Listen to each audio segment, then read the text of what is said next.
Sometimes you just want to have a few things at the same time. Like we have a biofeedback, and then at the same time perturb, and even being able to change the way the perturbation happens. So have a look at, for instance, this is what's happening in real time. So I use here, we can see a controller and a perturbation happens while someone is walking.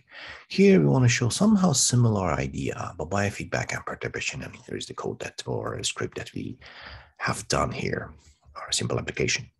So the application has perturbation, and you can see here I've given it a scale version. So when I do the perturbation, we can see the perturbation happens.